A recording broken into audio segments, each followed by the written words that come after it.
दोस्तों तुहाडा सारिਆਂ ਦਾ ਚੱਲ ਕੇ ਆਉਣ ਲਈ बहुत ਧੰਨਵਾਦ।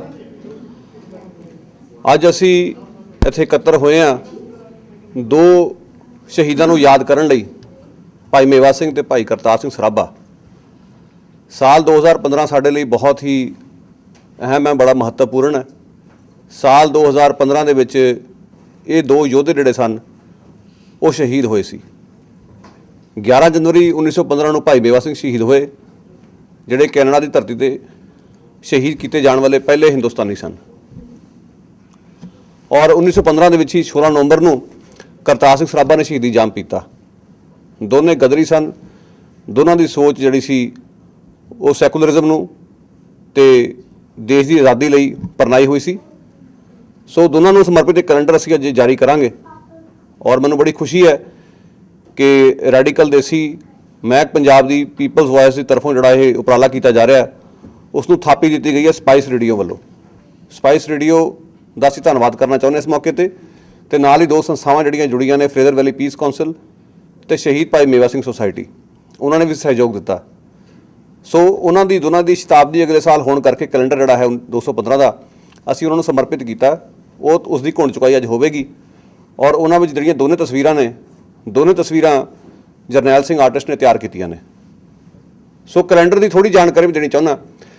जिहड़े दो शहीद ने दोने उन्हां दी सिख विरासत है, दोनों दे पग्गां बनियां होईयां ने, पर इसका कोई ये अर्थ ना कढे कि सिर्फ इसे करके उन्हां नूं असीं हाईलाइट करने की कोशिश की।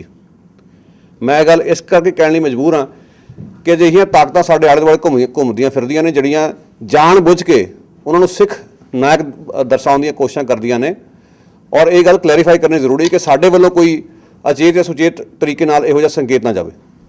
मेवा सिंह क्योंकि पहले हिंदुस्तानी शहीद होए कनाडा की धरती ते, इस करके उन्होंने मान तान देना इन्ना क बनदा सी। करतार सिंह सराभा गदर पार्टी के बानी सीगे, इस करके उन्होंने स्पेस देनी बनती सी।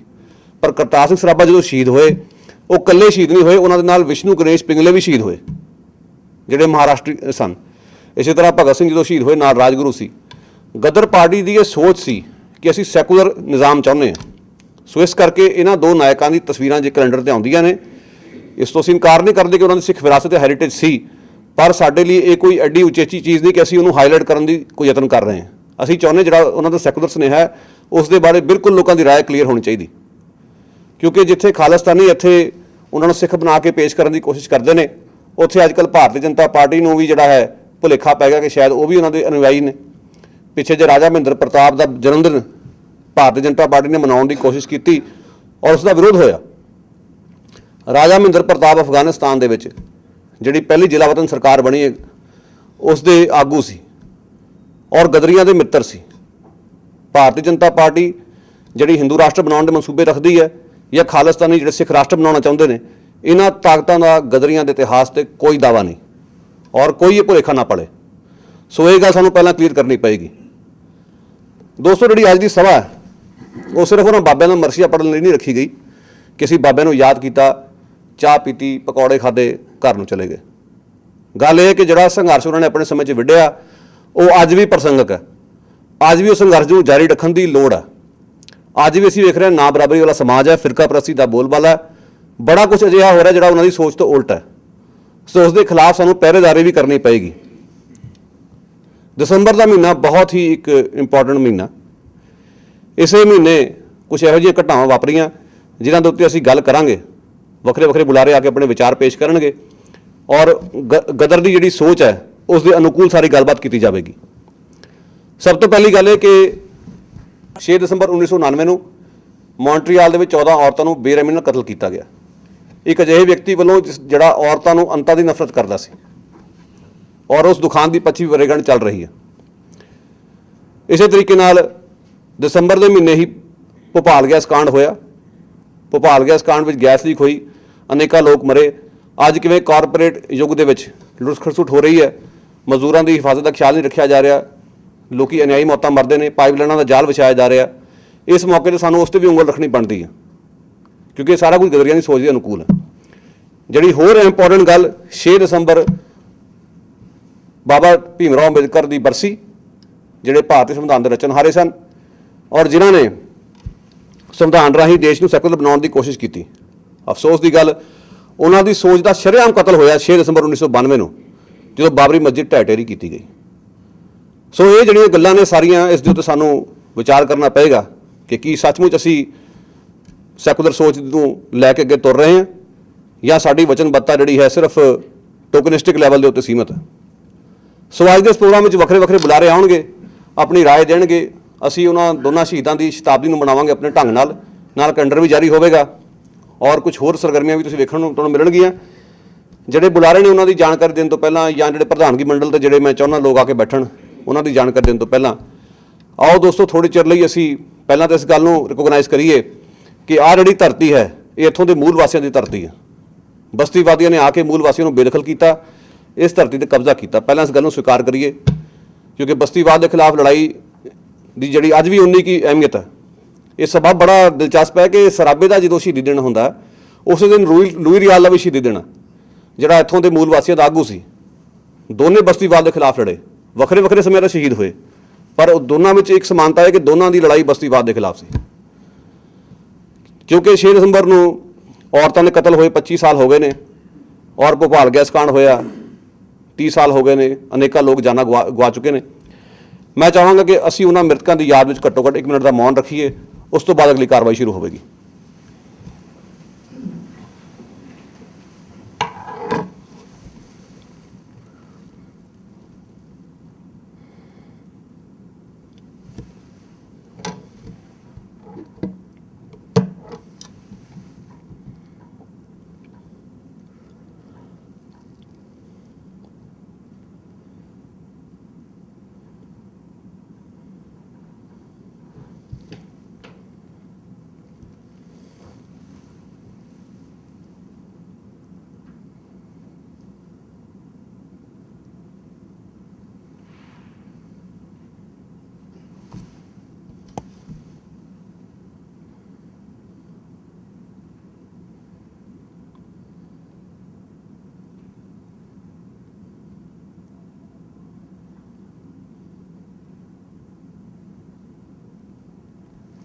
ਮਿਹਰਬਾਨੀ ਜੀ। ਵੱਖਰੇ ਵੱਖਰੇ ਬੁਲਾਰੇ ਆਪਣੀ ਰਾਏ ਦੇਣਗੇ, ਪਰ ਉਸ ਤੋਂ ਪਹਿਲਾਂ ਆਓ ਪ੍ਰਧਾਨਗੀ ਮੰਡਲ ਦੇ ਕੁਝ ਲੋਕਾਂ ਦਾ ਸਵਾਗਤ ਕਰਦੇ ਹਾਂ। ਸਭ ਤੋਂ ਪਹਿਲਾਂ ਬੇਨਤੀ ਕਰਾਂਗਾ ਬੀਬੀ ਹਰਜੀਤ ਢਿੱਲੋਂ ਜੀ ਨੂੰ ਕਿ ਉਹ ਸਟੇਜ 'ਤੇ ਆਉਣ ਔਰ ਮੰਚ 'ਤੇ ਸਾਡੇ ਨਾਲ ਬੈਠਣ। ਹਰਜੀਤ ਢਿੱਲੋਂ ਜੀ ਦੇ ਪਿਤਾ ਜੀ ਮੂਲਾ ਸਿੰਘ ਜਥੇਦਾਰ ਕਾਮਰੇਡ ਵੀ ਕਹਿੰਦੇ ਸੀ ਉਹਨਾਂ ਨੂੰ, ਗੁਰਦੁਆਰਾ ਸੁਧਾਰ ਮੂਵਮੈਂਟ 'ਚ ਬਹੁਤ ਵੱਡਾ ਯੋਗਦਾਨ ਸੀ, ਆਜ਼ਾਦੀ ਘੁਲਾਟੀਏ ਸਨ। ਸੋ ਹਰਜੀਤ ਢਿੱਲੋਂ ਜੀ ਦਾ ਅਸੀਂ ਸਵਾਗਤ ਕਰਦੇ ਹਾਂ। ਔਰ ਮਨਜੀਤ ਢਿੱਲੋਂ ਜੀ ਜਿਨ੍ਹਾਂ ਦੇ ਬਾਬਾ ਜੀ ਨਰਿੰਦਰ ਸਿੰਘ ਪੰਡੋਰੀ ਗਦਰੀ, ਉਹ ਵੀ ਇੱਥੇ ਹਾਜ਼ਰ ਨੇ। ਉਹਨਾਂ ਨੂੰ ਬੇਨਤੀ ਹੈ ਕਿ ਉਹ ਵੀ ਸਟੇਜ 'ਤੇ ਆਉਣ, ਪ੍ਰਧਾਨਗੀ ਮੰਡਲ 'ਤੇ ਬੈਠਣ। ਇਸ ਤੋਂ ਇਲਾਵਾ ਸਾਡੇ ਭਾਈਚਾਰੇ ਦੀ ਇੱਕ ਮਾਣਮੱਤੀ ਸ਼ਖਸੀਅਤ ਕਾਮਰੇਡ ਹਰਜੀਤ ਦੌਧਰੀਆ ਜੀ, ਉਹਨਾਂ ਨੂੰ ਅਸੀਂ ਬੇਨਤੀ ਕਰਦੇ ਹਾਂ ਉਹ ਵੀ ਸਟੇਜ 'ਤੇ ਆਉਣ, ਵਿਰਾਜਮਾਨ ਹੋਣ।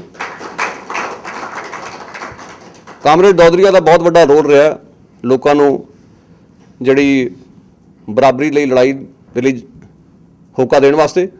ਅੱਜ ਕੱਲ੍ਹ ਅਸੀਂ ਵੇਖਦੇ ਹਾਂ ਬਹੁਤੇ ਨੌਜਵਾਨ ਜਿਹੜੇ ਆ ਉਹ ਸਿਰਫ ਮੌਜ ਮੇਲੇ 'ਚ ਮਸਤ ਨੇ, ਪਰ ਇਸ ਉਮਰੇ ਵੀ ਜਦੋਂ ਵੀ ਦੌਧਰੀਆ ਸਾਹਿਬ ਦਾ ਜ਼ੋਰ ਚੱਲਦਾ ਹਰ ਥਾਂ ਜਾ ਕੇ ਕਦੇ ਜੰਗ ਦੇ ਖਿਲਾਫ, ਕਦੇ ਨਸਲਵਾਦ ਦੇ ਖਿਲਾਫ ਇਹਨਾਂ ਨੇ ਆਵਾਜ਼ ਬੁਲੰਦ ਕੀਤੀ। ਅਸੀਂ ਉਹਨਾਂ ਦਾ ਸਵਾਗਤ ਕਰਦੇ ਹਾਂ। I will also request Kimball Carew, People's Voice editor, to come on the stage and be a part of the panel. Kimball Carew, People's Voice editor ਜਿਹੜੇ ਨੇ ਉਹ ਖੁਦ ਮੇਟੀ ਭਾਈਚਾਰੇ ਤੋਂ ਨੇ। ਇਹਨਾਂ ਨੇ ਇਸ ਗੱਲ 'ਤੇ ਬੜਾ ਜ਼ੋਰ ਦਿੱਤਾ ਕਿ ਲੂਈ ਰਿਆਲ ਦਾ ਜਿਹੜਾ ਜਨਮ ਦਿਨ ਹੈ ਉਹ ਬੜੀ ਸ਼ਾਨ ਨਾਲ ਮਨਾਇਆ ਜਾਵੇ। So this year we have marked Louis Riel's birth date on the calendar, you will see that. So ਇਸ ਤੋਂ ਇਲਾਵਾ ਅਖੀਰ 'ਚ ਮੈਂ ਬੇਨਤੀ ਕਰਾਂਗਾ ਨਾਜ਼ਰ ਰਿਜ਼ਵੀ ਸਾਹਿਬ ਨੂੰ, ਜਿਹੜੇ ਸਾਡੇ ਉੱਗੇ ਹੋਰ ਕਾਮਰੇਡ ਨੇ ਜਿਨ੍ਹਾਂ ਦੀ ਛਤਰਛਾਹ ਹੇਠਾਂ ਇੱਥੇ ਨੌਜਵਾਨ ਪੀੜ੍ਹੀ ਨੇ ਕਾਫੀ ਕੁਝ ਚੰਗਾ ਸਿੱਖਿਆ, ਉਹ ਵੀ ਸਟੇਜ 'ਤੇ ਆਉਣ ਅਤੇ ਪ੍ਰਧਾਨਗੀ ਮੰਡਲ ਵਿੱਚ ਸ਼ਾਮਲ ਹੋਣ।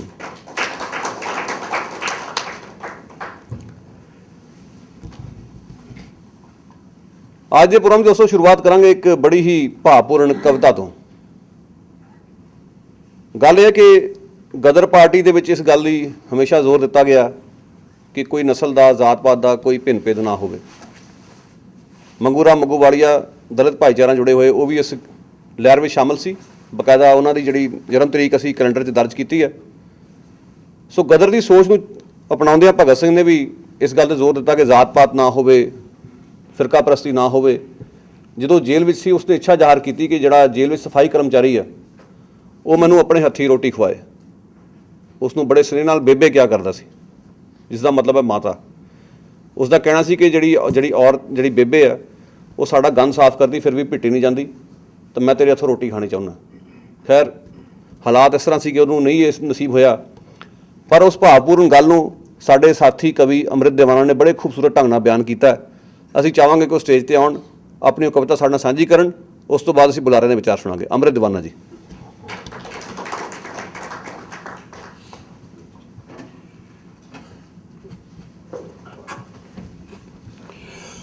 साथियों, बहुत ही मेरे लिए माण वाली गल है कि सारे ही जोड़े चिंतक बुद्धिजीवी अगाह वधू ख्याल सामने मैं एक नज़म पेश कर रहा। भूमिका मैं एक मिनट च निबेटन लिए कहांगा कि सरदार करतार सिंह सराभा जदों अमरीका की धरती ते उतरे तो जिहड़ा सब तो वड्डा उन्होंने दिल नूं यह दुख पहुँचया कि उत्थों के गोरे जिहड़े आ उन्होंने कहंदे सी कि डैम हिंदू जां ब्लैक कुली। उन्होंने बड़ा लगा अजीब कि मनुख जिहड़ा आ मनुख नूं ही नीवा समझ रहा है कि मेरे भी 2 हत्थ आ, इन्हां दे भी 2 हत्थ आ, रंग का ही फर्क है ना, बाकी तो सब कुछ उदा ही है। तो इस तरह वो अपनी लिखतां विच जिहड़े अखबार कढ़दे सीगे अपने यही छापदे रहे। तो गाहां भगत सिंह तो तुहानूं पता ही है सारिआं नूं कि उन्हां दे न्यायी सी, उन्हां अपना हीरो मनदे सी, ते उन्हां दी लिखतां पढ़दे ते उही उन्हां दे च सोच सी कि मनुख नूं मनुख समझे। इस तरह जिद्दां दोस्त गुरप्रीत जी दस्सिया कि जेल विच ओह जो उन्हां दा स्वीपर सी उन्हां दे दर्द नूं समझदा सी ते उन्हां दे दर्द नूं समझण नाल ही उन्हां नूं कहंदा सी कि तूं सी मेरा गंद चकदा आ ते तैनूं मैं बेबे कहना आ। उन्होंने बेबे कहना सी। नज़म का नाम है जी जेल वाली बेबे। भगत सिंह तेरी जेल वाली बेबे अज भी बहुत उदास है। भगत सिंह तेरी जेल वाली बेबे अज भी बहुत उदास है। तू शायद विश्वास ना करें इस प्रजातांत्रिक वतन के कई भागों विच अज भी उसके पुत्र नूं इन्ना ही हक कि वह चढ़ सके ब्याह के शगना समय घोड़ी। ब्याह के शगना समय घोड़ी ते ना ही वो लंघ सकता है कोई चप्पल जुत्ती पा के ठाकर दी हवेली अग्यों। भगत सिंह तेरी बेबे दियां धीआं दी कंजकता दी करके चीर फाड़ अज भी उन्हां मुर्दा देहां नूं टंग दिता जाता है अंबां दे नाल। भगत सिंह बहुत मजबूत हैं कंधां रेत दियां। भगत सिंह बहुत मजबूत हैं कंधां रेत दियां। भट्ठियां ते पथेर करदियां ते सड़कां ते लुक पाउंदियां उन्हां दे पैरां 'च पए होए हन काले अंगूरां जिहे छाले ते मत्थे 'च ठुके होए हन ते मत्थे ठुके होए हन जाति सूचक गालां दे किल। भगत सिंह तेरी शहादत तो लैके हुण तक बहुत तंदुरुस्त होया है डॉक्टरी विज्ञान, पर नहीं लभ सकिया व्यवस्था नूं लगी इस तपदिक दा इलाज। नहीं लभ सकिया व्यवस्था नूं इस व्यवस्था नूं लगी इस तपदिक दा इलाज। भगत सिंह भला मैं तैनूं ये दस के क्यों कर रहा तेरी रूह नूं बेआराम। इस हनेरी सुरंग नूं पार करन लई तां खुद ही पहन के अग दे बस्तर मिसाल बन के बनना पैना। वो तां अज तैनूं चौंक तक्या वो तां तैनूं अज चौंक तक्या तां कलम विचली संवेदना दा गच भर आया तां कि दस दईए तैनूं भी कि तेरी जेल वाली बेबे अज भी बहुत उदास है, अज भी बहुत उदास है। शुक्रिया।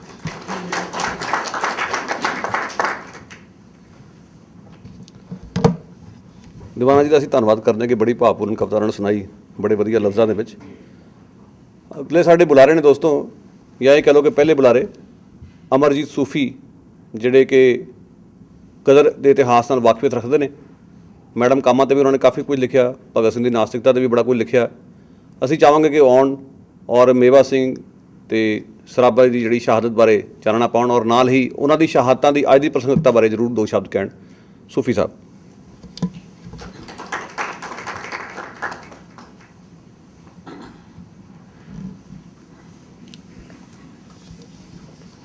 ਸਤਿਕਾਰਯੋਗ ਪ੍ਰਧਾਨਗੀ ਮੰਡਲ ਅਤੇ ਹਾਜ਼ਰ ਦੋਸਤੋ,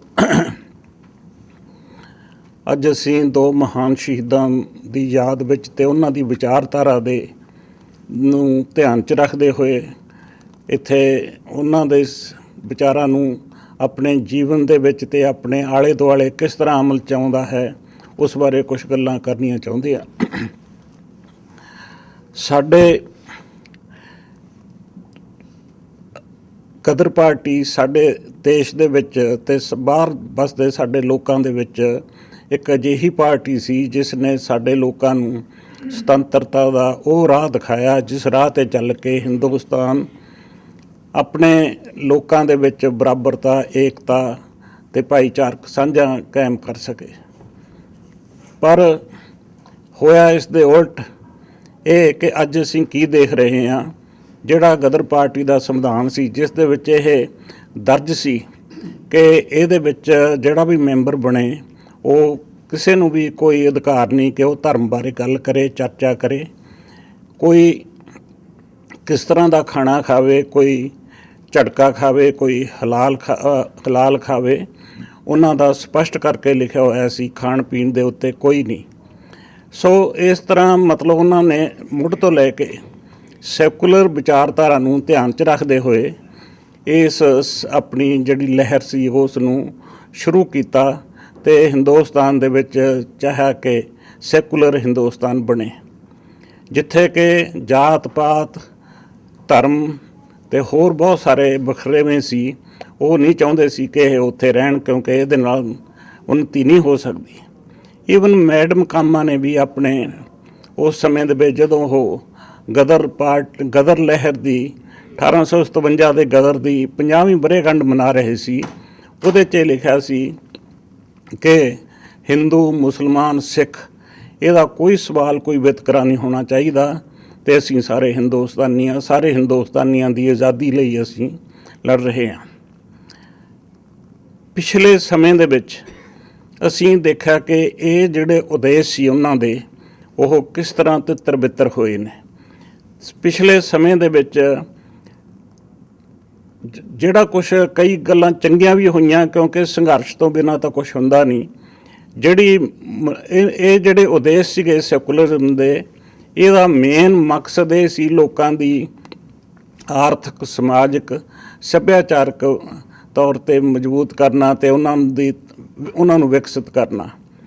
ਪਰੰਤੂ ਹੋਇਆ ਇਸ ਦੇ ਉਲਟ ਕਿ ਅੱਜ ਅਸੀਂ ਹਿੰਦੁਸਤਾਨ ਦੀ 68 ਸਾਲ ਆਜ਼ਾਦੀ ਤੋਂ ਪਿੱਛੋਂ ਵੀ ਦੇਖ ਰਹੇ ਹਾਂ ਕਿ ਹਿੰਦੁਸਤਾਨ ਅੱਗੇ ਨੂੰ ਵੀ ਬਹੁਤ ਵੱਡੀਆਂ ਸਮੱਸਿਆਵਾਂ ਦਾ ਸਾਹਮਣਾ ਕਰ ਰਿਹਾ ਹੈ। ਹਿੰਦੁਸਤਾਨ ਦੇ ਲੋਕ ਇਹਦੇ ਵਿੱਚ ਖਾਸ ਕਰਕੇ ਆ ਜਿਹੜੇ ਪਿਛਲੇ ਸਮੇਂ ਤੋਂ 8-10 ਮਹੀਨੇ 5-6 ਮਹੀਨਿਆਂ ਤੋਂ ਜਿਹੜੀ ਸਾਡੀ ਨਵੀਂ ਸਰਕਾਰ ਆਈ ਆ, ਉਸ ਦਾ ਤਾਂ ਪਹਿਲਾ ਉਦੇਸ਼ ਹੀ ਇਹ ਆ ਕਿ ਸੈਕੂਲਰਿਜ਼ਮ ਦੀਆਂ ਧੱਜੀਆਂ ਉਡਾਈਆਂ ਜਾਣ ਤੇ ਉਡਾ ਰਹੇ ਨੇ।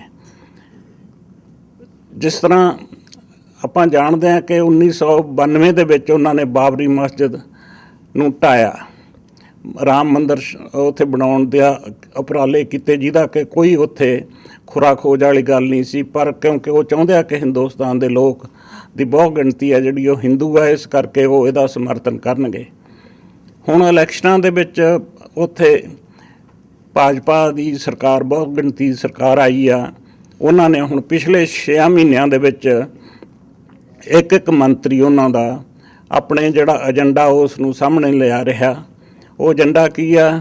ਕਦੇ ਉਹ ਕਹਿੰਦੇ ਧਾਰਾ 370 ਖਤਮ ਕਰਨੀ ਆ, ਕਦੇ ਉਹ ਕਹਿੰਦੇ ਇੱਥੇ ਹਿੰਦੂ ਰਾਸ਼ਟਰ ਕਾਇਮ ਕਰਨਾ, ਕਦੇ ਉਹ ਕਹਿੰਦੇ ਆ ਕਿ ਅਸੀਂ ਇੱਥੇ ਧਰਮ ਪਰਿਵਰਤਨ ਨਹੀਂ ਹੋਣ ਦੇਣਾ, ਜਦੋਂ ਕਿ ਉੱਥੇ ਕਨਸਟੀਟਿਊਸ਼ਨ ਸਾਡਾ ਜਿਹੜਾ ਹਿੰਦੁਸਤਾਨ ਦਾ ਉਹ ਕਹਿੰਦਾ ਹਰੇਕ ਬੰਦੇ ਨੂੰ ਅਧਿਕਾਰ ਆ ਉਹ ਜਿਹੜਾ ਮਰਜ਼ੀ ਧਰਮ ਰੱਖੇ, ਉਹਨੂੰ ਆਪਣਾ ਅਧਿਕਾਰ ਆ ਕਿ ਉਹ ਚਾਹੇ ਧਰਮ ਬਦਲੇ। ਪਰ ਉਹ ਕਹਿੰਦੇ ਇਹ 'ਤੇ ਕਾਨੂੰਨ ਬਣਾਉਣਾ ਕਿ ਨਹੀਂ ਬਦਲ ਸਕਦਾ। ਇਸ ਤਰ੍ਹਾਂ ਦੀਆਂ ਉੱਥੇ ਗੱਲਾਂ ਹੋ ਰਹੀਆਂ ਨੇ। ਹੁਣ ਜਿਹੜਾ ਭਾਜਪਾ ਪਾਰਟੀ ਦਾ ਰਾਜ ਆ, ਉਸ ਦਾ ਜਿਹੜਾ ਮੁੱਖ ਚਾਲਕ ਆ ਉਹ ਰਾਸ਼ਟਰੀ ਸਵੈਂ ਸੇਵਕ ਸੰਘ ਆ, ਜਿਹੜਾ ਕਿ ਨਾਜ਼ੀ ਪਾਰਟੀ ਦੀ ਦ੍ਰਿਸ਼ਟੀ ਤੋਂ ਕਾਇਮ ਕੀਤਾ ਗਿਆ ਸੀ 1925 ਦੇ ਵਿੱਚ। ਉਹ ਚਾਹੁੰਦੇ ਆ ਕਿ ਇੱਥੇ ਹਿੰਦੁਸਤਾਨ ਦੇ ਵਿੱਚ ਹਿੰਦੂ ਰਾਸ਼ਟਰ ਕਾਇਮ ਹੋਵੇ। ਹਿੰਦੂ ਰਾਸ਼ਟਰ ਕਾਇਮ ਕਰਨ ਦੇ ਲਈ ਉਹਨਾਂ ਨੇ ਹੁਣ ਯਤਨ ਵਿੱਢੇ ਹੋਏ ਆ ਕਿ ਜਿੰਨੀਆਂ ਵੀ ਹਿੰਦੁਸਤਾਨ ਦੇ ਸੂਬਿਆਂ ਦੇ ਗਵਰਨਰ ਨੇ ਉਹ RSS ਦੇ ਉਹਨਾਂ ਨੇ ਨਾਮਜ਼ਦ ਕੀਤੇ ਆ।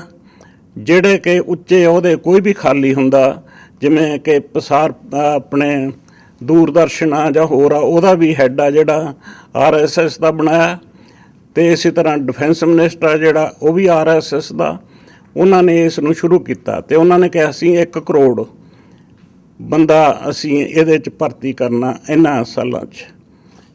ਸੋ ਉਹਦਾ ਅਰਥ ਕੀ ਆ ਕਿ ਉਹ ਚਾਹੁੰਦੇ ਆ ਕਿ ਹਿੰਦੁਸਤਾਨ ਦੇ ਵਿੱਚ ਇਸ ਤਰ੍ਹਾਂ ਦਾ ਹੱਲਾ ਗੁੱਲਾ ਜਾਂ ਵਿਸ਼ਾਦ ਪੈਦਾ ਹੋਵੇ ਜਿਹਦੇ ਵਿੱਚ ਹਿੰਦੂ ਮੁਸਲਮਾਨਾਂ ਦੇ ਤੌਰ ਦੇ ਉੱਤੇ ਝਗੜੇ ਪੈਦਾ ਹੋਣ ਘੱਟ ਗਿਣਤੀਆਂ ਦੇ ਨਾਲ, ਅਤੇ ਤਾਂ ਕਿ ਉਹ ਇਹ ਕਹਿ ਸਕਣ ਕਿ ਇੱਥੇ ਲਾ ਐਂਡ ਆਰਡਰ ਆ ਜਿਹੜਾ ਉਹ ਕਾਇਮ ਨਹੀਂ ਰਿਹਾ ਅਤੇ ਇਹਨੂੰ ਅਸੀਂ ਇੱਕ ਤਰ੍ਹਾਂ ਨਾਲ ਲੋਕਾਂ ਦੇ ਬੁਨਿਆਦੀ ਹੱਕ ਖਤਮ ਕੀਤੇ ਜਾ ਸਕਦੇ ਨੇ ਅਤੇ ਹਿੰਦੁਸਤਾਨ ਦੇ ਵਿੱਚ ਇੱਕ ਫਾਸ਼ਿਜ਼ਮ ਦਾ ਰਾਜ ਕਾਇਮ ਹੋ ਸਕਦਾ।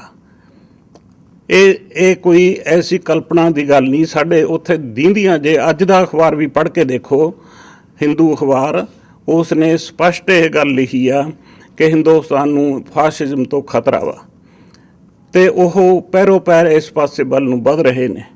ਸੋ ਇਸ ਕਰਕੇ ਇਸ ਵੇਲੇ ਗਦਰ ਪਾਰਟੀ ਦਾ ਜਿਹੜਾ ਉਦੇਸ਼ ਸੀ ਸੈਕੂਲਰਿਜ਼ਮ ਦਾ, ਉਹ ਬੜੇ ਖਤਰੇ 'ਚ ਆ।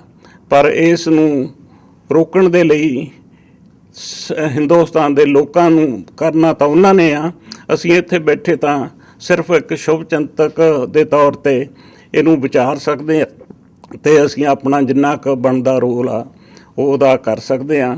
ਪਰ ਫਿਰ ਵੀ ਸਾਨੂੰ ਜਾਗਰਤ ਹੋਣਾ ਚਾਹੀਦਾ ਕਿ ਹਿੰਦੁਸਤਾਨ ਨੂੰ ਅੱਜ ਫਾਸ਼ਿਜ਼ਮ ਦਾ ਜਿਹੜਾ ਖਤਰਾ ਉਹ ਸਿਰ 'ਤੇ ਮੰਡਲਾ ਰਿਹਾ। ਅਤੇ ਉਮੀਦ ਆ ਵੀ ਅਸੀਂ ਜਿਹੜੇ ਸਾਡੇ ਸ਼ਹੀਦ ਕਰਤਾਰ ਸਿੰਘ ਸਰਾਭਾ, ਭਾਈ ਮੇਵਾ ਸਿੰਘ, ਉਹਨਾਂ ਦੀਆਂ ਜਿਹੜੀਆਂ ਸ਼ਹੀਦੀਆਂ ਨੇ, ਕੁਰਬਾਨੀਆਂ ਨੇ, ਉਹਨਾਂ ਨੂੰ ਅਸੀਂ ਸਲਾਮ ਕਰਦੇ ਹੋਏ ਉਹਨਾਂ ਦੇ ਉਦੇਸ਼ਾਂ ਨੂੰ ਅਤੇ ਅਸੀਂ ਉਹਨਾਂ ਨੂੰ ਅਮਲ 'ਚ ਲਿਆਉਣ ਦੇ ਲਈ ਜੋ ਵੀ ਕਰ ਸਕਦੇ ਹਾਂ ਥੋੜ੍ਹਾ ਬਹੁਤਾ ਕਰਨਾ ਚਾਹੀਦਾ ਹੈ।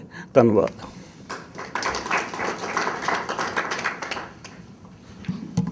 ਦੋਸਤੋ, ਹੁਣ ਅਗਲੇ ਬੁਲਾਰੇ ਦਾ ਨਾਂ ਲੈਣ ਤੋਂ ਪਹਿਲਾਂ, ਉਹਨਾਂ ਨੂੰ ਸੱਦਣ ਤੋਂ ਪਹਿਲਾਂ ਕੁਛ ਇੱਕ ਲੋਕਾਂ ਨੂੰ ਮੈਂ ਮਾਨਤਾ ਦੇਣੀ ਚਾਹੁੰਦਾ ਜਿਹੜੇ ਇੱਥੇ ਪਹੁੰਚੇ ਨੇ। Just couple of recognitions. We have among us Bruce Ralston, NEP MLA, also Mr. Harry Bains. So we welcome you. ਇਸ ਤੋਂ ਇਲਾਵਾ ਸਾਡੇ ਕੁਛ ਜਿਹੜੇ ਅੱਗੇ ਵਧੂ ਵਿਚਾਰਾਂ ਨੂੰ ਪਰਨਾਏ ਹੋਏ ਪਾਕਿਸਤਾਨੀ ਦੋਸਤ ਨੇ, ਸ਼ਹਿਜ਼ਾਦ ਨਜ਼ੀਰ ਖਾਨ, ਸੈਫ ਖਾਲਿਦ, ਉਹ ਵੀ ਪਹੁੰਚੇ ਨੇ। ਬੀਬੀ ਚਰਨਜੀਤ ਜੀ ਸਾਡੇ ਹਾਜ਼ਰ ਨੇ। ਕਰਤਾਰ ਸਿੰਘ ਸਰਾਭਾ ਦੇ ਪਿੰਡ ਨਾਲ ਇਹਨਾਂ ਦਾ ਤਾਲੁਕ ਹੈ, ਸੋ ਅਸੀਂ ਇਹਨਾਂ ਦਾ ਵੀ ਸਵਾਗਤ ਕਰਦੇ ਹਾਂ ਇੱਥੇ ਆਪਣੇ ਪ੍ਰੋਗਰਾਮ ਦੇ ਵਿੱਚ। ਅਗਲੇ ਸਾਡੇ ਬੁਲਾਰੇ ਨੇ ਦੋਸਤੋ ਕਿੰਬਲ ਕੈਰੀਓ, ਪੀਪਲਸ ਵੌਇਸ ਅਖਬਾਰ ਦਾ editor. So he is going to say a few words on the significance of the International Human Rights Day, and it's a shame that BC doesn't have a Human Rights Commission. So I would request Kimball Carey to say a few words on that. Kimball.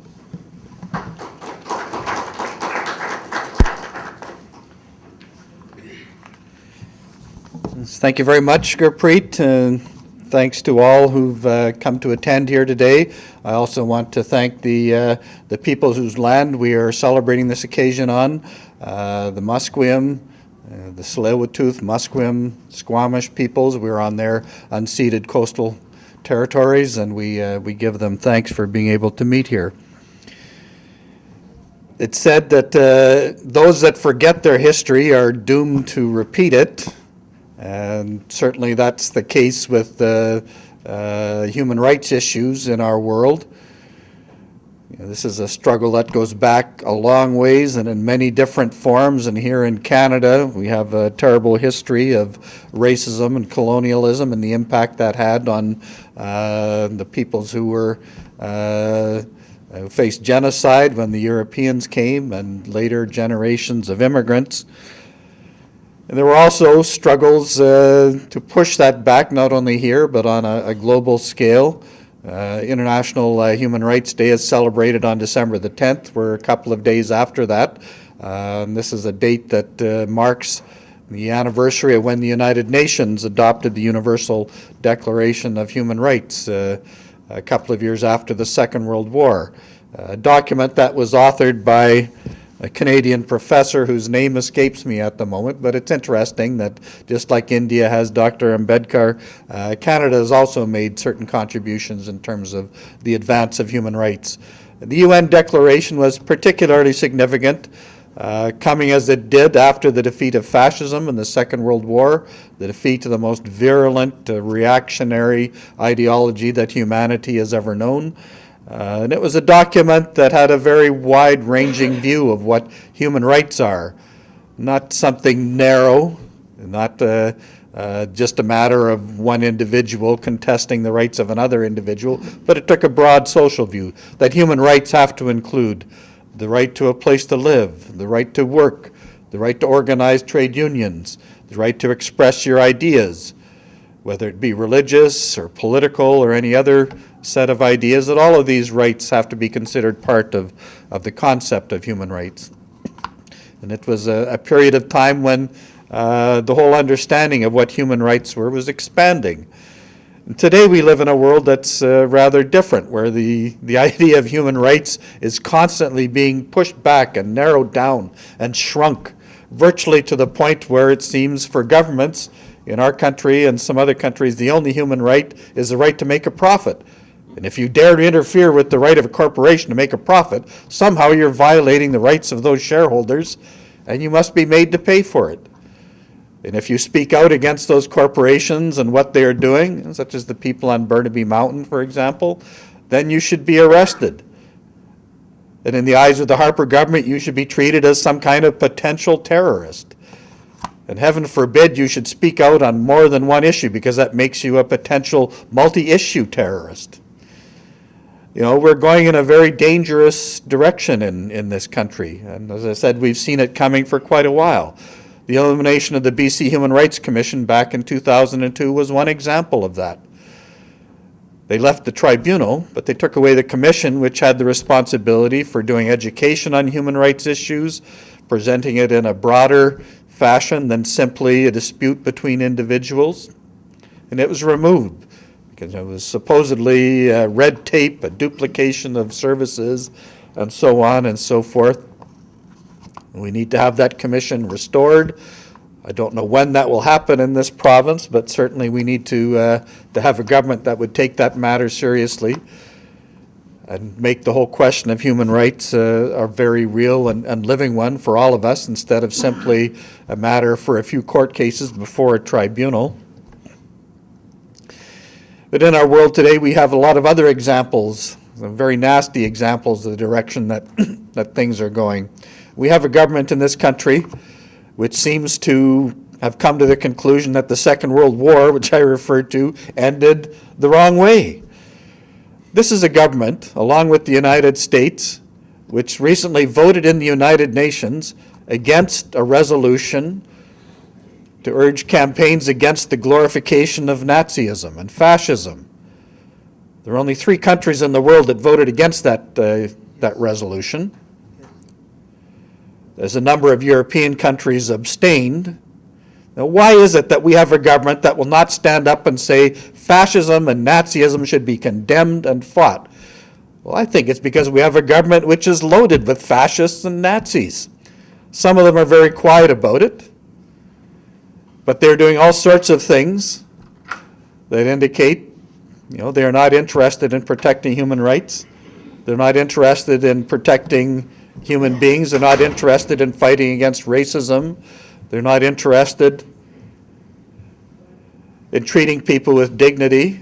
The only thing they're interested in is corporate profits, the extension of NATO's military power. They're best friends with extreme right-wing governments like the new government of Ukraine, with the Zionist government of Israel, which continues to promote apartheid-style policies upon the people of Palestine. This is a very dangerous situation we're in. In the United States, we have a government which has just admitted that they carried out torture on a very wide scale for a number of years. The report that the Senate Intelligence Committee has just released covers only a small part of U.S. history, the history of carrying out torture upon people that they've captured. And in fact, the United States is responsible for teaching much of the world how to conduct torture on a massive scale. The president of Brazil, Dilma Rousseff, back in 1970, was captured by the military government of that country at a time when people were resisting fascism and militarism. She was tortured by people who were trained by the United States. This is not a recent question or a new question. When we're talking about violations of human rights, it takes place on a massive scale around our planet. So it's very necessary for us to remember our history, to remember the struggles against racism and colonialism here in Canada, to remember the victories, such as the Declaration of the Human Rights by the United Nations, to protect those victories, and to try and move forward, to expand our understanding of human rights in this country. So I'm sure that we all agree on that today. We're very glad to have a new calendar coming out, which will do much to further the recognition of heroes who have fought for the broadest understanding of human rights. So congratulations, and we look forward to receiving the calendar and using it for the coming year. Thank you Kimble. ਜਿਵੇਂ ਦੋਸਤੋ ਕਿੰਬਲ ਨੇ ਵੀ ਕਿਹਾ ਕਿ calendar ਕੱਢਣ ਦਾ ਮਕਸਦ ਇਹ ਹੈ ਕਿ ਤਰੀਕਾਂ ਯਾਦ ਰਹਿਣ। ਸੋ ਇਹ ਨਹੀਂ ਕਿ ਉਹ ਤਰੀਕਾਂ ਆਈਆਂ ਚਲੀਆਂ ਗਈਆਂ ਅਸੀਂ ਧੂਫ ਬੱਤੀ ਕਰਕੇ ਭੁਲਾਤਾ। ਜਿਹੜੀਆਂ ਤਰੀਕਾਂ ਨਾਲ ਇਤਿਹਾਸ ਜੁੜਿਆ ਉਹਨਾਂ ਨੂੰ ਯਾਦ ਕਰਕੇ ਸਟਰਗਲ ਨੂੰ ਅੱਗੇ ਤੋਰਨ ਦੀ ਵੀ ਲੋੜ ਆ। ਇਸ ਤੋਂ ਪਹਿਲਾਂ ਕਿ ਅਗਲੇ ਬੁਲਾਰੇ ਨੂੰ ਸੱਦਿਆ ਜਾਵੇ, ਮੈਂ ਇੱਕ ਨਾਂ ਲੈਣਾ ਚਾਹੁੰਦਾ ਦਵਿੰਦਰ ਤੱਖਰ ਜੀ ਦਾ, ਜਿਹੜੇ ਸਾਡੇ ਵਿੱਚ ਹਾਜ਼ਰ ਨੇ। ਬੜੇ ਚੰਗੇ ਮਨੁੱਖ ਨੇ, ਬਹੁਤ ਇਹਨਾਂ ਦੇ ਬੋਲ ਵਿੱਚ ਕਾਫੀ ਜ਼ੋਰ ਹੈ। ਹਮੇਸ਼ਾ ਇਹਨਾਂ ਨੇ ਸ਼ਿੱਦਤ ਦੇ ਨਾਲ ਮਜ਼ਦੂਰਾਂ, ਦੱਬੇ ਕੁਚਲੇ ਲੋਕਾਂ ਲਈ ਕਾਫੀ ਸ਼ਿੱਦਤ ਨਾਲ ਗਾਇਆ, ਪਰ ਸਿਹਤ ਦੀ ਖਰਾਬੀ ਕਾਰਨ ਉਹ ਗਾਉਣ ਦੀ ਹਾਲਤ ਵਿੱਚ ਨਹੀਂ, ਪਰ ਫਿਰ ਵੀ ਸਮਾਂ ਕੱਢ ਕੇ ਪਹੁੰਚੇ ਨੇ। ਅਸੀਂ ਤੁਹਾਡਾ ਤਹਿ ਦਿਲੋਂ ਧੰਨਵਾਦ ਕਰਦੇ ਹਾਂ ਦਵਿੰਦਰ ਤੱਖਰ ਜੀ ਦਾ। ਇਸ ਤੋਂ ਇਲਾਵਾ ਬੀਬੀ ਸ਼ਹਿਨਾਜ਼ ਸਾਡੇ ਵਿੱਚ ਹਾਜ਼ਰ ਹੈ, ਪਾਕਿਸਤਾਨੀ ਮੂਲ ਦੀ ਇੱਕ ਅੱਗੇ ਵਧੂ ਵਿਚਾਰਾਂ ਵਾਲੀ ਔਰਤ। ਜਿਸ ਤਰੀਕੇ ਨਾਲ ਇਹਨਾਂ ਨੇ ਔਰਤਾਂ ਨੂੰ ਨਾਲ ਜੋੜਿਆ, ਸਾਡੀ ਸਭਾ ਵਿੱਚ ਵੀ ਅੱਜ ਔਰਤਾਂ ਹਾਜ਼ਰ ਨੇ, ਇਹ ਖੁਸ਼ੀ ਦੀ ਗੱਲ ਹੈ। ਕਮਲਜੀਤ ਸਿੰਘ ਜੀ ਦਾ ਮੈਂ ਧੰਨਵਾਦ ਕਰਨਾ ਚਾਹੁੰਦਾ, ਆਪਣੇ ਸਾਰੇ ਪਰਿਵਾਰ ਨੂੰ ਲੈ ਕੇ ਪਹੁੰਚੇ ਨੇ ਔਰ ਸਾਡੀ ਸਭਾ ਦੇ ਵਿੱਚ ਜਿਸ ਤਰ੍ਹਾਂ ਨੌਜਵਾਨ ਚਿਹਰੇ ਨਜ਼ਰ ਆ ਰਹੇ ਨੇ, ਉਸ ਦੇ ਲਈ ਬੜੀ ਖੁਸ਼ੀ ਦੀ ਗੱਲ। ਸੋ ਆਪਣੇ ਵੱਲੋਂ ਉਹਨਾਂ ਨੇ ਹਮੇਸ਼ਾ ਜਲਿਆਂਵਾਲੇ ਬਾਗ ਦੇ ਸਾਕੇ ਨੂੰ ਵੀ ਦੀ ਯਾਦ ਨੂੰ ਤਾਜ਼ਾ ਰੱਖਣ ਦੇ ਯਤਨ ਕੀਤੇ ਨੇ। ਲਗਾਤਾਰ ਨਾਲ ਇਸ ਪਾਸੇ ਇਹਨਾਂ ਨੇ ਆਪਣੇ ਤੌਰ 'ਤੇ ਕੰਮ ਕੀਤਾ। ਇੱਕ ਸੰਸਥਾ ਵਜੋਂ ਅਸੀਂ ਇਹਨਾਂ ਦੇ ਅੱਗੇ ਸਾਡਾ ਸਿਰ ਝੁਕਦਾ। ਹੁਣ ਮੈਂ ਬੇਨਤੀ ਕਰਾਂਗਾ ਦੋਸਤੋ ਨਾਜ਼ਰ ਰਿਜ਼ਵੀ ਸਾਹਿਬ ਨੂੰ, ਭੋਪਾਲ ਗੈਸ ਕਾਂਡ ਦੇ ਪੀੜਤਾਂ ਦੀ ਯਾਦ ਵਿੱਚ ਕੁਝ ਕਹਿਣਾ ਚਾਹਣਗੇ। ਭੋਪਾਲ ਗੈਸ ਕਾਂਡ ਨੂੰ ਯਾਦ ਰੱਖਣਾ ਜ਼ਰੂਰੀ ਹੈ। 30 ਸਾਲ ਹੋ ਚੁੱਕੇ ਨੇ ਉਸ ਕਾਂਡ ਨੂੰ ਵਾਪਰਿਆਂ, ਔਰ ਕੈਨੇਡਾ ਦੇ ਵਿੱਚ ਜਿਵੇਂ ਪਾਈਪਲਾਈਨਾਂ ਦਾ ਜਾਲ ਵਿਛ ਰਿਹਾ, ਉਸ ਦਾ ਕਿਹੋ ਜਿਹਾ ਅਸਰ ਪੈ ਸਕਦਾ ਵਾਤਾਵਰਣ ਤੇ ਲੋਕਾਂ ਦੀ ਸੁਰੱਖਿਆ ਤੇ, ਇਸ ਤਰ੍ਹਾਂ ਦੇ ਸਵਾਲ ਖੜੇ ਨੇ। So let's have mister Nazar Rizvi to say a few words on Bhopal gas tragedy.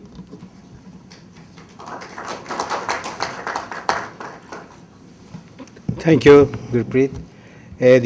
First of all, I want to thank not only Gurpreet, all of you, that you had desire and time to come to this particular event, which is only the beginning of our action. It has been already referred to in Comrade Kimball Carrio's presentation that we are living in the age of corporate dictatorship. The whole world is ruled by corporations, which is owned by human beings, not by invisible hell. And thus, in order to understand what happened in Bhopal, or what is happening in Canada, or what is happening in Latin America, and why Venezuela is to be destabilized, and why the Cuba should not exist, we have to understand that the capitalist imperialism is very strong, and Canada is a part of it.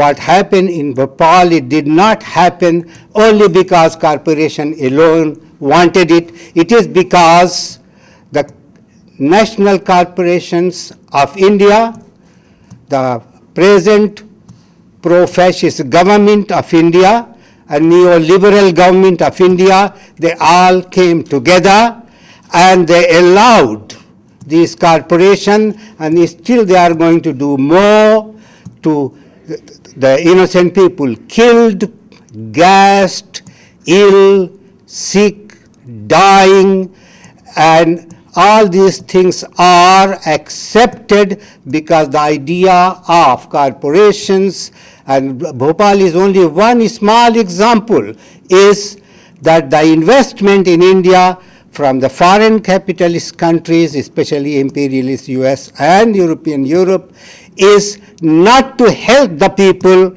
and our paper, People's Voice, is writing regularly, it is to accumulate more capital, more power at the cost of human being. In other words, in blunt word, the idea is capital and not human development. So if we have really a desire to do something about it, and I would not hesitate to tell you that if we don't do anything, wherever we are living, especially here in Canada, then we are helping the corporation and the fascist government of Modi to take over. Fascism or corporate dictatorship does not come by itself. It is to be resisted. It happened in the 30s and then World War II. Now we have perpetual war. I can give you example how the corporation worked and are working in India. United States at the World War II had 139,000 people in uniform.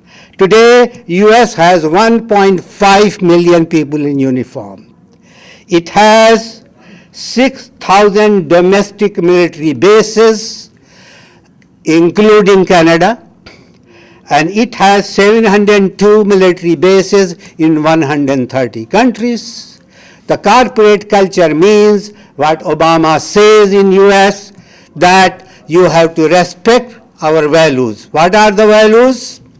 Killing the natives first, taking over the land, conquering Latin American countries, bringing 22 million slaves in chain, keeping them, and the blacks are even facing the same problem today in US. Then invading the country. We talk about death of few people. It was a slight mistake that we invaded Iraq. It was needed that we had to invade Afghanistan. It is needed that Syria to be eliminated. It is needed that we have democracy by killing the people in millions, and people are refugees. So I don't want to go on because we do have Fraser Valley Peace Council. Meenakshi is our organizer, Shehzad, Saif, the Zenas, they are all actual. So I would only believe and see some meaning in your presence here. I challenge, when you work one of these organizations and do something, it has been said, pure mercy is not enough. The same murder, the same imperialism, the same capitalism, the same fascism is still on, and if we have any dignity of humanity, we should be active and make Surrey the center of anti-fascist, anti-imperialism, and that is called Punjab. Thank you.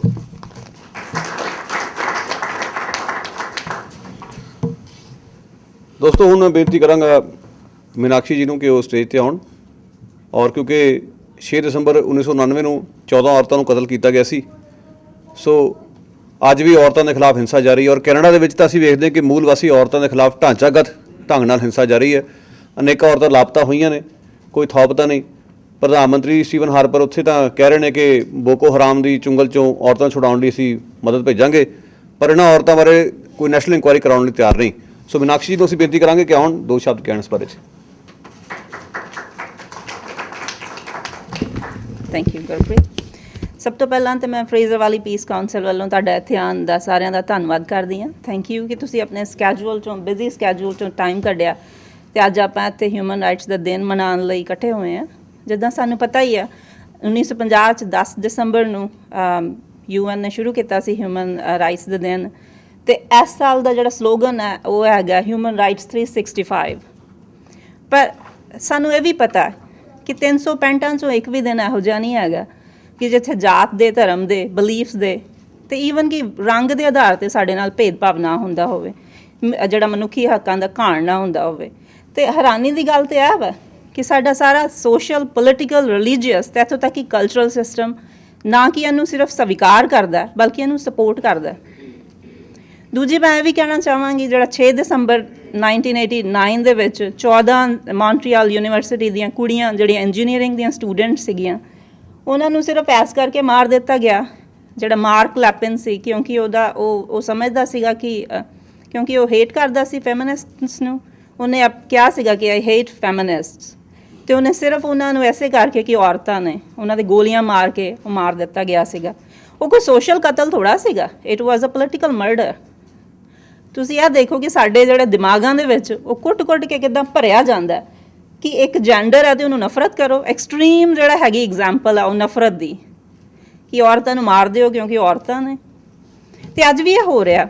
ਹੁਣ ਤੁਸੀਂ ਇੱਥੋਂ ਦੇਖ ਲਓ, ਜਿਹੜੀ ਭਰੂਣ ਹੱਤਿਆ, ਜਿਹੜੀ Dory killings ਆ, ਜਿਹੜੀ ਡੋਮੈਸਟਿਕ ਵਾਇਲੈਂਸ ਆ, ਹੋਰ ਤੇ ਜਿੱਦਾਂ ਸਾਡਾ ਹੈਗਾ ਫੀਮੇਲ ਜੈਨੀਟਲ ਮਿਊਟੀਲੇਸ਼ਨ ਹੀ ਲਾ ਲਓ, ਭਰੂਣ ਹੱਤਿਆ, ਉਹ ਵੀ ਤਾਂ ਐਕਸਟ੍ਰੀਮ ਨਫ਼ਰਤ ਦਾ ਜਿਹੜਾ ਨਤੀਜਾ ਕਿ ਅਸੀਂ ਉਹਨਾਂ ਨੂੰ ਸਹਿ ਹੀ ਨਹੀਂ ਸਕਦੇ, ਆਪਾਂ ਵੇਖ ਹੀ ਨਹੀਂ ਸਕਦੇ ਔਰਤਾਂ ਨੂੰ, ਕਿ ਛੋਟੀਆਂ ਬੱਚੀਆਂ ਨੂੰ ਵੀ ਨਹੀਂ ਦੇਖ ਸਕਦੇ ਕਿ ਉਹਨਾਂ ਨੂੰ ਮਾਰ ਹੀ ਦਿਓ ਸਾਰਿਆਂ ਨੂੰ। ਦੂਜਾ ਦੇਖੋ ਨਾ, ਡੋਮੈਸਟਿਕ ਵਾਇਲੈਂਸ ਅਤੇ ਇਹ ਸਾਰਾ ਕੁਛ ਸਾਨੂੰ ਸਮਾਜਿਕ ਬੁਰਾਈਆਂ 'ਤੇ ਲੱਗਦੀਆਂ। ਆਪਾਂ ਕਹਿੰਦੇ ਹਾਂ ਕਿ ਇਹ ਸੋਸ਼ਲ ਇਨਜਸਟਿਸਿਸ ਨੇ, ਇਹਨਾਂ ਨੂੰ ਖ਼ਤਮ ਕਰ ਦਿਓ, ਬਟ ਕੁਛ ਵੀ ਸੋਸ਼ਲ ਤਾਂ ਹੈ ਹੀ ਨਹੀਂ ਆ, ਸਾਰਾ ਕੁਛ ਪੋਲੀਟੀਕਲ ਆ ਨਾ। ਆਪਾਂ ਢਾਂਚੇ ਨੂੰ ਬਦਲੇ ਬਿਨਾਂ ਤਾਂ ਆਪਾਂ ਕੁਛ ਵੀ ਚੇਂਜ ਨਹੀਂ ਕਰ ਸਕਦੇ, ਅਤੇ ਉੱਪਰੋਂ ਹੀ ਚੇਂਜ ਆਣੀ ਆ ਨਾ। ਫਿਰ ਆਪਾਂ ਹੁਣ ਦੇਖੋ, ਸੌਰੀ ਮੈਨੂੰ ਆਪਣੇ ਥਾਟ ਕਲੈਕਟ ਕਰਨ ਨੂੰ ਦੇਰ ਲੱਗਦੀ ਪਈ ਹੈ। ਹੁਣ ਔਨਰ ਕਿਲਿੰਗ ਨੂੰ ਲਾ ਲਓ, ਜੇ ਆਪਾਂ ਕਹੀਏ ਕਿ ਉਹ ਕਿਹੜਾ ਔਨਰ ਹੈਗਾ, ਕਿ ਉਹ ਜਿਹੜੇ 15 ਸਾਲ ਦੀ ਇੱਕ ਛੋਟੀ ਬੱਚੀ ਦੇ ਮੋਢਿਆਂ 'ਤੇ ਟਿਕਿਆ ਹੋਇਆ ਤੁਹਾਡਾ ਔਨਰ, ਤੁਸੀਂ ਉਹਨੂੰ ਉਹ ਤੁਹਾਡੀਆਂ ਜਿਹੜੀਆਂ ਹੀਨਤਾ ਦਾ ਬੋਝ ਉਠਾਉਣ ਲਈ ਮਜਬੂਰ ਹੈ ਸਾਰੀ ਉਮਰ। ਅਤੇ ਮਤਲਬ ਇੱਕ 15 ਸਾਲ ਦੀ ਬੱਚੀ ਤੁਹਾਡੇ ਔਨਰ ਨੂੰ ਜਿਹੜਾ ਉਹਨੂੰ ਕੀ ਉਹ ਕਰਨ ਡਈ ਹੈ।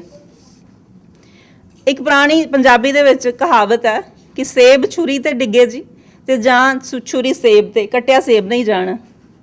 ਉਹੀ ਹਾਲਤ ਔਰਤਾਂ ਦੀ ਹੈ ਕਿ ਹੁਣ ਜੇ ਡੋਮੈਸਟਿਕ ਵਾਇਲੈਂਸ ਵੀ ਹੁੰਦੀ ਪਈ ਹੈ, ਕਹਿਣ ਵਾਲੇ ਆ ਵੀ ਕਹਿੰਦੇ ਨੇ ਕਿ ਉਹਦਾ ਤਾਂ ਆਪਣੀ ਜ਼ੁਬਾਨ 'ਤੇ ਹੀ ਕਾਬੂ ਨਹੀਂ ਹੈਗਾ, ਜਾਂ ਫਿਰ ਸਾਡੀ ਦਾਦੀ ਦੀ ਜਨਰੇਸ਼ਨ ਦੀਆਂ ਔਰਤਾਂ ਕਹਿੰਦੀਆਂ ਹੁੰਦੀਆਂ ਸੀਗੀਆਂ ਕਿ ਉਹ ਕੁਛ ਨਹੀਂ ਹੁੰਦਾ, ਜਿਹੜੇ ਖਾਵਨ ਦਾ ਉਹ ਹੱਥ ਹੌਲਾ ਕਰਦੇ ਹੀ ਹੁੰਦੇ। ਅਤੇ ਉਹ ਜਿਹੜੀ ਡੋਮੈਸਟਿਕ ਵਾਇਲੇਸ਼ਨ ਨੂੰ ਇੰਨਾ ਈਜ਼ੀ ਆਪਾਂ ਲੈਣਾ ਗਿੱਝ ਗਏ ਹੋਏ ਆ ਕਿ ਸਾਨੂੰ ਇਹ ਵੀ ਔਰਤਾਂ ਦਾ ਹੀ ਕਸੂਰ ਲੱਗਦਾ। ਹੁਣ ਬਹੁਤੇ ਲੋਕ ਇਹ ਵੀ ਕਹਿੰਦੇ ਨੇ ਕਿ ਜਿਹੜੀ ਸੈਕਸ਼ੂਅਲ ਵਾਇਲੇਸ਼ਨ ਆ ਉਹ ਜੀ ਕੁੜੀਆਂ ਐਕਸਪੋਜ਼ਰ ਵਾਲੇ ਕੱਪੜੇ ਪਾਉਂਦੀਆਂ ਨੇ। So what do you think about a 5 years old? ਉਹਨੂੰ ਤਾਂ ਹਜੇ ਕੱਪੜੇ ਵੀ ਮਾਂ ਪਿਓ ਨੂੰ ਹੀ ਪਵਾਉਣੇ ਪੈਂਦੇ ਨੇ, ਉਹਨੂੰ ਤਾਂ ਹਜੇ ਆਪਣਾ ਨਾਮ ਹੀ ਦੱਸਣਾ ਨਹੀਂ ਆਉਂਦਾ। ਅਤੇ ਇਹ ਜਿਹੜੀ ਬਲੇਮ ਗੇਮ ਹੈ ਉਹ ਉਦੋਂ ਵੀ ਐਕਸਟ੍ਰੀਮ ਹੋ ਜਾਂਦੀ ਹੈ ਜਦੋਂ ਸਾਡੇ ਜਿਹੜੇ ਰਿਲੀਜੀਅਸ ਆਗੂ ਹੈ, ਜਦੋਂ ਦਿੱਲੀ ਵਾਲਾ ਕਾਂਡ ਹੋਇਆ ਸੀਗਾ, ਨਿਰਭਇਆ ਦਾ ਇੰਸੀਡੈਂਟ, ਸਾਰੀ ਦੁਨੀਆ ਦਾ ਕਲੇਜਾ ਹਿਲ ਗਿਆ ਸੀ ਉਦੋਂ। ਵਟ ਅਬਾਊਟ ਦੈਟ? ਉਦੋਂ ਸਾਡੇ ਰਿਲੀਜੀਅਸ ਆਗੂ ਨੇ ਕਿਹਾ ਸੀ ਕਿ ਇਹ ਲੋਕ ਨੇ ਜਿਹੜੇ ਇਹ ਖਰਾਬ ਗੱਲ ਕਰ ਰਹੇ ਨੇ, ਉਹਨਾਂ ਨੂੰ ਭਰਾ ਕਹਿ ਦਿੰਦੀ ਉਹ। ਕੈਨ ਯੂ ਬਲੀਵ ਕਿ ਉਹ ਕਿਹੋ ਜਿਹੇ ਲੋਕ ਨੇ ਸਾਡੇ ਸਮਾਜ ਦੇ ਵਿੱਚ? ਜਾਂ ਫਿਰ ਤੁਸੀਂ ਇਹ ਕਹਿ ਦਿਓ ਕਿ ਜਿਹੜਾ ਇੱਕ ਲੀਡਰ ਹੈ, ਹੁਣ ਮੈਨੂੰ ਉਹਦਾ ਨਾਂ ਤੇ ਭੁੱਲ ਗਿਆ, ਸ਼ਾਇਦ ਤੁਹਾਨੂੰ ਯਾਦ ਹੋਏ, ਸਾਊਥ ਇੰਡੀਆ ਦਾ, ਕਿ ਉਹਨੇ ਕਿਹਾ rape is just like drinking a cup of tea. ਇਹੋ ਜਿਹੇ ਵੀ ਲੀਡਰ ਨੇ, ਅਤੇ ਉਹ ਪਾਵਰ ਦੇ ਵਿੱਚ ਨੇ ਹੁਣ। ਜਾਂ ਫਿਰ ਹੁਣੇ ਤੁਸੀਂ ਲਾ ਲਓ, ਜਿਹੜੇ ਹਰਿਆਣੇ ਦੇ ਵਿੱਚ ਵਾਇਰਲ ਗਈ ਹੈ ਫੇਸਬੁੱਕ ਦੇ ਉੱਤੇ ਉਹ ਵੀਡੀਓ, 2 ਛੋਟੀਆਂ ਬੱਚੀਆਂ ਨੇ ਬੱਸ ਦੇ ਵਿੱਚ ਆਪਣੇ ਨਾਲ ਬਦਤਮੀਜ਼ੀ ਕਰਨ ਵਾਲੇ ਮੁੰਡਿਆਂ ਨੂੰ ਚੰਗਾ ਕੁੱਟਿਆ ਉਹਨਾਂ ਨੇ, ਅਤੇ ਉਹਨਾਂ ਨੂੰ ਇੱਕ ਇਨਾਮ ਵੀ ਅਨਾਊਂਸ ਹੋਏ, ਕਈ ਕੁਛ ਹੋਏ। ਬਟ ਉਹ ਤੁਸੀਂ ਦੇਖੋ ਕਿ ਉਹ ਕਿਸੇ ਜਰਨਲਿਸਟ ਦਾ ਕਮੈਂਟ ਸੀਗਾ ਕਿ ਉਹ ਤਾਂ ਜੀ ਰੋਜ਼ ਹੀ ਕੁੱਟਦੀਆਂ ਰਹਿੰਦੀਆਂ ਨੇ। ਸੋ ਵਾਟ? ਕੁੱਟਦੀਆਂ ਰਹਿੰਦੀਆਂ ਨੇ ਤੇ ਚੰਗੀ ਗੱਲ ਹੈ ਨਾ, ਜਿੰਨਾ ਚਿਰ ਉਹਨਾਂ ਨਾਲ ਬਦਤਮੀਜ਼ੀ ਹੋਣੀ ਰੁਕਦੀ ਨਹੀਂ, ਉਹਨਾਂ ਨੂੰ ਕੁੱਟਦੇ ਰਹਿਣਾ ਚਾਹੀਦਾ। ਅਤੇ ਬਜਾਏ ਇਹਦੇ ਕਿ ਸਮਾਜ ਉਹਨੂੰ ਸਪੋਰਟ ਕਰੇ, ਉਹਨਾਂ ਦੇ ਚਰਿੱਤਰ ਦੇ ਉੱਤੇ ਕੁਛ ਵੀ ਕਹਿ ਦਿਓ, ਕਿਸੇ ਔਰਤ ਦੇ ਚਰਿੱਤਰ ਦੇ ਉੱਤੇ ਕੁਛ ਵੀ ਕਹਿ ਦਿਓ, ਅਤੇ ਉਹਦੇ ਨਾਲ ਹਮੇਸ਼ਾ ਹੀ ਜੁੜਿਆ ਰਹਿ ਜਾਏਗਾ। ਉਹਦਾ ਤਾਂ ਕੋਈ ਜਵਾਬ ਵੀ ਨਹੀਂ, ਕੋਈ ਮੰਗਣ ਦੀ ਲੋੜ ਉਹਨੂੰ। ਉਸ ਤੋਂ ਇਲਾਵਾ ਤੁਸੀਂ ਇਹ ਦੇਖੋ ਕਿ ਕੋਈ ਵੀ ਸਮਾਜ ਦੇ ਵਿੱਚ, ਆਪਾਂ ਦਲਿਤਾਂ ਦੀ ਗੱਲ ਕਰਦੇ ਹਾਂ, ਮੇਰੇ ਖਿਆਲ ਦੇ ਵਿੱਚ ਤਾਂ ਔਰਤ ਤੋਂ ਵੱਡਾ ਦਲਿਤ ਤਾਂ ਕੋਈ ਹੈ ਹੀ ਨਹੀਂ ਹੈ। ਔਰਤ ਤੇ ਦਲਿਤਾਂ ਦੇ ਵਿੱਚੋਂ ਵੀ ਦਲਿਤ ਹੈ। ਉਸ 'ਤੇ ਸਾਰੀਆਂ ਜਿਹੜੀਆਂ ਸੋ ਕਾਲ ਡਿਵੈਲਪਡ ਸੁਸਾਇਟੀਆਂ ਦੇ ਵਿੱਚ ਵੀ ਉਹਨਾਂ ਦਾ ਇਹੀ ਹਾਲ ਹੈ। ਹੁਣ ਤੁਸੀਂ ਇੱਥੇ ਦੇਖ ਲਓ, ਦੇਖੋ ਗੱਲਾਂ ਤਾਂ ਇੱਧਰ ਦੀਆਂ ਇੱਧਰ ਖਿਲਰ ਕੇ ਕਿੰਨੀਆਂ ਜਾਂਦੀਆਂ। ਹੁਣ ਇੰਡੀਅਨ ਐਕਟ ਦੀ ਗੱਲ ਕਰ ਲਓ ਤੁਸੀਂ, ਜਿਹੜਾ 1876 ਦੇ ਵਿੱਚ ਹੋਇਆ ਸੀਗਾ। ਹੁਣ ਅਬਰੀਜਨਲ ਜਿਹੜੀ ਸੁਸਾਇਟੀ ਹੈ, ਉਹ ਤਾਂ ਔਰਤਾਂ ਦੀ ਉਹਦੇ ਵਿੱਚ ਬੜੀ ਉੱਚਾ ਮੁਕਾਮ ਸੀਗਾ ਨਾ ਪਹਿਲਾਂ। ਉਹ ਬੇਸ਼ੱਕ ਚੀਫਸ ਨਹੀਂ ਸੀ ਹੁੰਦੀਆਂ, ਪਰ ਉਹ ਚੀਫਸ ਨੂੰ ਵੋਟ ਕਰਕੇ ਚੁਣਦੀਆਂ ਉਹੀ ਸੀਗੀਆਂ। ਤੇ ਜਿਹੜੇ ਜੇ ਤੁਸੀਂ ਵੋਟ ਪਾ ਕੇ ਚੁਣਦੇ ਹੋ ਤੇ ਤੁਸੀਂ ਔਰਤਾਂ ਦੇ ਲਈ ਜਵਾਬਦੇਹ ਤੇ ਹੈਗੇ ਹੋ ਨਾ, ਤੇ ਫਿਰ ਜਿਹਦੇ ਲਈ ਵੀ ਤੁਸੀਂ ਜਵਾਬਦੇਹ ਹੋ ਹੱਥ ਤੇ ਉਹਦਾ ਹੀ ਉੱਚਾ ਹੋਇਆ ਨਾ। Let's say about king makers. ਤੇ ਹੁਣ ਜਦੋਂ ਉਹਨਾਂ ਨੂੰ ਮਤਲਬ ਲੀਗਲ ਕੋਈ ਰਾਈਟ ਹੀ ਨਹੀਂ ਸੀਗਾ 1876 ਤੋਂ ਬਾਅਦ ਕਿ ਤੁਹਾਡਾ ਪਿਓ ਜਿਹੜਾ ਹੈਗਾ ਉਹ ਅਬਰੀਜਨਲ ਹੋਵੇ ਜਾਂ ਤੁਹਾਡਾ ਪਤੀ ਅਬਰੀਜਨਲ ਹੋਵੇ, ਤੇ ਤਾਂ ਤੁਸੀਂ ਨੇਟਿਵ ਇੰਡੀਅਨ ਹੈਗੇ ਹੋ ਤੇ ਤਾਂ ਤੁਹਾਨੂੰ ਸਾਰੀਆਂ ਪ੍ਰਿਵਿਲੇजेस ਮਿਲ ਸਕਦੀਆਂ ਨੇ। ਇਹਦਾ ਮਤਲਬ ਕਿ ਤੁਸੀਂ ਆਪਣੇ ਆਪ 'ਚ ਤਾਂ ਕੁਝ ਹੈ ਹੀ ਨਹੀਂ ਨਾ। ਤੇ ਯੂਰਪੀਅਨਸ ਨੇ ਤੇ ਫਿਰ ਉਹ ਅਬਰੀਜਨਲ ਕਲਚਰ ਹੈ ਜਿਹੜਾ ਉਹਨੂੰ ਤੇ ਬਿਲਕੁਲ ਹੀ ਖਤਮ ਕਰ ਦਿੱਤਾ, ਉਹਨੂੰ ਬਦਲ ਦਿੱਤਾ। ਇਸ ਤੋਂ ਬਾਅਦ ਆਪਾਂ ਗੱਲ ਕਰਾਂਗੇ ਕਿ ਜੀ ਔਰਤਾਂ ਜਿਹੜੀਆਂ ਹੁੰਦੀਆਂ ਨੇ, ਹਾਂ ਇੱਕ ਗੱਲ ਮੇਰੀ ਕਹਿਣੀ ਬਣਦੀ ਹੈ ਕਿ ਜਦੋਂ ਆਪਾਂ ਇੰਡੀਆ ਦੀ ਜਾਂ ਕਿਸੇ ਵੀ ਦੇਸ਼ ਦੀ ਗੱਲ ਕਰਦੇ ਹਾਂ, ਆਪਾਂ 2-3 ਔਰਤਾਂ ਤੇ ਆ ਕੇ ਅਟਕ ਜਾਂਦੇ ਹਾਂ। ਦੇਖੋ ਜੀ, ਇੰਦਰਾ ਗਾਂਧੀ ਤੁਸੀਂ ਲਾ ਲਓ, ਬੇਨਜ਼ੀਰ ਭੁੱਟੋ ਲਾ ਲਓ, ਤੁਸੀਂ ਇਹ ਹੁਣ ਸੋਨੀਆ ਗਾਂਧੀ ਲਾ ਲਓ, ਦੇਖੋ ਨਾ ਉਹ ਵੀ ਤੇ ਔਰਤਾਂ ਨੇ, ਰਿਪਰੈਜ਼ੈਂਟ ਕਰਦੀਆਂ ਆ। ਪਰ ਆਪਾਂ ਇਹ ਭੁੱਲ ਜਾਂਦੇ ਹਾਂ ਕਿ ਉਹ ਐਲੀਟ ਔਰਤਾਂ ਨੇ, ਉਹ ਕੋਈ ਆਮ ਔਰਤਾਂ ਨਹੀਂ ਹੈਗੀਆਂ। ਤੇ ਜਿਹੜੀਆਂ ਐਲੀਟ ਲੋਕਾਂ ਦੀ ਕਲਾਸ ਤੇ ਉਹ ਤੇ ਹਰ ਮੁਲਕ 'ਚ ਹਰ ਸਮਾਜ 'ਚ ਵੱਖਰੀ ਹੁੰਦੀ ਹੈ ਨਾ, ਉਹ ਸਾਡੇ ਵਰਗੇ ਨਹੀਂ ਹੁੰਦੇ। ਉਹਨਾਂ ਦੇ ਰੂਲ ਜਿਹੜੇ ਆ, ਉਹਨਾਂ ਦੇ ਪ੍ਰੋਸੀਜਰ ਉਹ ਵੱਖਰੇ ਹੀ ਨੇ। ਆਪਾਂ ਉਹਨਾਂ ਨੂੰ ਨਾ ਗਿਣੀਏ। ਜਦੋਂ ਆਪਾਂ ਔਰਤਾਂ ਦੀ ਨਾ ਬਰਾਬਰੀ ਦੀ ਗੱਲ ਕਰਦੇ ਹਾਂ, ਆਪਾਂ ਆਪਣੀ ਇੰਦਰਾ ਗਾਂਧੀ ਜਾਂ ਬੇਨਜ਼ੀਰ ਭੁੱਟੋ ਤੇ ਗੱਲ ਸ਼ੁਰੂ ਤੋਂ ਉੱਥੋਂ ਲਾ ਕੇ ਖ਼ਤਮ ਨਾ ਕਰ ਦਈਏ, ਉਹ ਗੱਲ ਠੀਕ ਨਹੀਂ ਹੈਗੀ। ਹੁਣ ਔਰਤਾਂ ਜਿਹੜੀਆਂ ਉਹ ਰਾਜਨੀਤੀ ਤੋਂ ਦੂਰ ਕਿਉਂ ਰਹਿੰਦੀਆਂ? ਕਿਉਂਕਿ ਉਹਨਾਂ ਨੂੰ ਸ਼ੁਰੂ ਤੋਂ ਹੀ ਸਿਖਾਇਆ ਜਾਂਦਾ ਕਿ ਰਾਜਨੀਤੀ ਉਹਨਾਂ ਵਾਸਤੇ ਨਹੀਂ ਹੈਗੀ, this is a dirty game. ਦੂਜੀ, ਉਹਨਾਂ ਨੂੰ ਇਹ ਵੀ ਭੁਲੇਖੇ 'ਚ ਰੱਖਿਆ ਜਾਂਦਾ ਕਿ ਜੀ ਸਾਨੂੰ ਤਾਂ ਰਾਜਨੀਤੀ ਦੀ ਸਮਝ ਹੀ ਨਹੀਂ ਆਉਂਦੀ। ਪਰ ਸਮਝਣ ਵਾਲੀ ਤੇ ਗੱਲ ਇਹ ਵਾ ਕਿ ਸਿਸਟਮ ਤੇ ਇਹੀ ਚਾਹੁੰਦਾ ਨਾ ਕਿ ਤੁਹਾਨੂੰ ਸਮਝ ਪਵੇ ਵੀ ਨਾ। ਜਦੋਂ ਆਪਾਂ ਇਹ ਸਮਝ ਆਉਂਦੇ ਹਾਂ ਤੇ ਸਾਰੀ ਗੱਲ ਕਲੀਅਰ ਹੋ ਜਾਂਦੀ ਹੈ। ਹੁਣ ਰਾਜਨੀਤੀ ਦਾ ਮਤਲਬ ਹੈ ਪਾਵਰ, ਡਿਸੀਜਨ ਮੇਕਿੰਗ, ਜਿਹੜੀ ਪਾਲਿਸੀ ਬਣਾਉਣੀ ਹੈ ਆਪਾਂ। ਕੱਲ ਸਾਡਾ ਹੈਗਾ ਐਜੂਕੇਸ਼ਨ, ਤੇ ਸਰਕਾਰਾਂ ਲਈ ਤੇ ਇਹ ਤੇ ਸਟੇਟ ਲਈ ਖਤਰਨਾਕ ਹੋ ਗਿਆ ਨਾ ਕਿ ਜੇ ਔਰਤਾਂ ਦਾ ਹਿੱਸਾ ਹੋ ਗਿਆ ਇਸ ਦੇ ਵਿੱਚ ਕਿ ਡਿਸੀਜਨ ਹੀ ਉਹਨਾਂ ਨੇ ਬਣਾ ਲਏ, ਉਹਨਾਂ ਦੀ ਸ਼ਿਰਕਤ ਇਹਦੇ 'ਚ ਹੋ ਗਈ, ਤੇ ਰਹਿ ਕੀ ਗਿਆ? ਸਭ ਤੋਂ ਇਹ ਸਰਕਾਰਾਂ ਨੂੰ ਪਤਾ ਕਿ ਇਹ ਕਿੰਨੀ ਖਤਰਨਾਕ ਗੱਲ ਹੈ। ਐਜੂਕੇਸ਼ਨ ਜਿਹੜੀ ਹੈ ਉਹ ਇੱਕ ਹੰਸਰਾਜ ਰਹਿਬਰ ਦੀ ਪੁਰਾਣੀ ਕਿਤਾਬ ਹੈ, ਮੈਨੂੰ ਹਜੇ ਵੀ ਯਾਦ ਹੈ, ਉਹਦਾ ਨਾਮ ਸੀਗਾ ਅਨਪੜ੍ਹ ਬਣਾਏ ਰੱਖਣੇ ਕੀ ਸਾਜ਼ਿਸ਼। ਹਿੰਦੀ 'ਚ ਕਿਤਾਬ ਸੀਗੀ ਉਹ, ਕਿ ਉਹ ਤੇ ਪੁੱਗਦਾ ਸਿਸਟਮ ਨੂੰ, ਰਿਲੀਜਨ ਨੂੰ ਵੀ ਪੁੱਗਦਾ ਤੇ ਸਟੇਟ ਨੂੰ ਵੀ ਪੁੱਗਦਾ ਕਿ ਤੁਹਾਨੂੰ ਕੁਝ ਪਤਾ ਹੀ ਨਾ ਲੱਗੇ। ਹੁਣ ਤੁਹਾਨੂੰ ਪਤਾ ਲੱਗ ਗਿਆ, ਮੰਨ ਲਓ ਤੁਸੀਂ ਐਜੂਕੇਟਡ ਹੋ ਗਈਆਂ ਔਰਤਾਂ ਜਾਂ ਆਦਮੀ ਵੀ, ਸਾਨੂੰ ਹੁਣ ਪਤਾ ਲੱਗ ਗਿਆ ਕਿ ਜਿਹੜੇ ਲੋਕ ਤੇ ਜਿਹੜੇ ਗਰੁੱਪ ਨੇ ਉਹ ਜੇ ਗ੍ਰਾਮ ਸਟੇਨਸ ਤੇ ਉਹਦੇ 2 ਮਾਸੂਮ ਬੱਚਿਆਂ ਨੂੰ ਜ਼ਿੰਦਾ ਸਾੜ ਸਕਦੇ ਨੇ, ਉਹ ਕਿੰਨੇ ਖਤਰਨਾਕ ਨੇ, ਉਹ ਕਿੰਨੇ ਦਿਲ ਹਲਾਉਣ ਵਾਲੇ ਕਾਰਨਾਮੇ ਕਰ ਸਕਦੇ। ਹੁਣ ਤੁਸੀਂ ਦੇਖੋ, ਇੱਕ ਬੱਚਾ ਇੱਥੇ ਰੋਣ ਡਿਆ ਹੋਏ ਤੇ ਸਾਡੇ ਕੋਲ ਸਿਆ ਨਹੀਂ ਜਾਂਦਾ। ਤੁਸੀਂ ਆਹ ਦੇਖੋ ਕਿ 2 ਛੋਟੇ ਬੱਚਿਆਂ ਨੂੰ ਤੁਸੀਂ ਜ਼ਿੰਦਾ ਜਲਾ ਦਿੱਤਾ। ਤੇ ਜੇ ਤੁਸੀਂ ਐਜੂਕੇਟ ਹੋ ਗਏ ਤੇ ਤੁਹਾਨੂੰ ਪਤਾ ਨਾ ਲੱਗ ਗਿਆ ਕਿ ਇਹਨਾਂ ਲੋਕਾਂ ਦੇ ਹੱਥ ਵਿੱਚ ਪਾਵਰ ਦੇਣੀ ਉਹ ਕਿਆਮਤ ਕਰ ਸਕਦੀ ਹੈ, ਜਿਹੜੀ ਹੁਣ ਕਰ ਰਹੀ ਹੈ ਤੇ ਕਰਨਾ ਵੀ ਉਹਨੇ ਅਗਾਂਹ।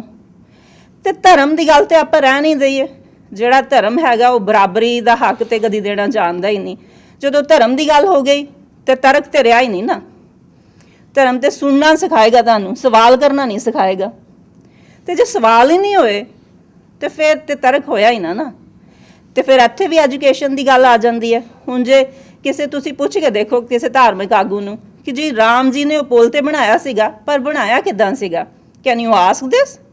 ਉਹ ਜਿਹੜੀ ਇੰਡੀਆ ਦੇ ਵਿੱਚ ਪਾਰਟੀ ਰਾਜ ਕਰ ਰਹੀ ਹੈ, ਉਹ ਸਵਾਲ ਤੁਹਾਨੂੰ ਉੱਠਣ ਹੀ ਨਹੀਂ ਦੇਗੀ ਪਹਿਲਾਂ ਤੇ। ਤਾਂ ਜੇ ਉਹਨਾਂ ਨੂੰ ਪਤਾ ਲੱਗ ਗਿਆ ਕਿ ਤੁਸੀਂ ਇਹ ਸਵਾਲ ਕਰਨਾ ਤੇ ਤੁਸੀਂ ਤੇ you are not welcome there. ਜਾਂ ਤੁਸੀਂ ਕਿਸੇ ਮੁੱਲਾਂ ਨੂੰ ਪੁੱਛ ਕੇ ਦੇਖੋ ਜੀ ਕਿ ਔਰਤਾਂ 4 ਵਿਆਹ ਕਿਉਂ ਨਹੀਂ ਕਰ ਸਕਦੀਆਂ, ਆਦਮੀ ਕਿਉਂ ਕਰ ਸਕਦੇ? Do you think they are going to listen to this? ਤੇ ਉਹ ਹੈਗਾ ਕਿ ਐਜੂਕੇਸ਼ਨ ਦੀ ਗੱਲ ਹੈ ਨਾ। ਜੇ ਤੁਹਾਨੂੰ ਐਜੂਕੇਸ਼ਨ ਹੋ ਗਈ ਤੇ ਤੁਸੀਂ ਸਵਾਲ ਪੁੱਛੋਗੇ ਤੇ ਇਹ ਤੇ ਕੰਮ ਨਹੀਂ ਚੱਲਣਾ ਨਾ। ਮੈਂ ਆਪਣੀ ਗੱਲਾਂ ਬਹੁਤ ਕਹਿਣ ਵਾਲੀਆਂ ਹੈਗੀਆਂ, ਪਰ ਮੈਂ ਅੱਜ ਦੀ ਆਪਣੀ ਗੱਲ ਇੱਥੋਂ ਹੀ ਖਤਮ ਕਰਾਂਗੀ ਕਿ ਅੱਜ ਮੈਂ ਭਾਸ਼ਣ ਸੁਣਿਆ ਮਲਾਲਾ ਯੂਸਫਜ਼ਾਈ ਦਾ। ਉਹਨੇ ਆਪਣਾ ਭਾਸ਼ਣ 2 ਹੀ ਗੱਲਾਂ ਤੋਂ ਖਤਮ ਕੀਤਾ। ਇੱਕ ਤੇ ਉਹਨੇ ਕਿਹਾ ਕਿ we should quit waiting and start working, ਤੇ ਦੂਜਾ ਉਹਨੇ ਇਹ ਕਿਹਾ ਕਿ ਲੈਟਸ ਉਹਨੇ ਇਹ ਕਿਹਾ ਕਿ let's begin the ending right now. ਹੁਣ ਇਹ ਸੁਣਨ 'ਚ ਤਾਂ ਛੋਟਾ ਲੱਗਦਾ ਕਿ let's begin the ending right now, what does she mean? ਵੀ ਸਾਡੀ ਜਨਰੇਸ਼ਨ ਦੇ ਵਿੱਚ ਹੀ ਆਪਾਂ ਨਾ ਬਰਾਬਰੀਆਂ ਖਤਮ ਕਰਨੀਆਂ ਨੇ।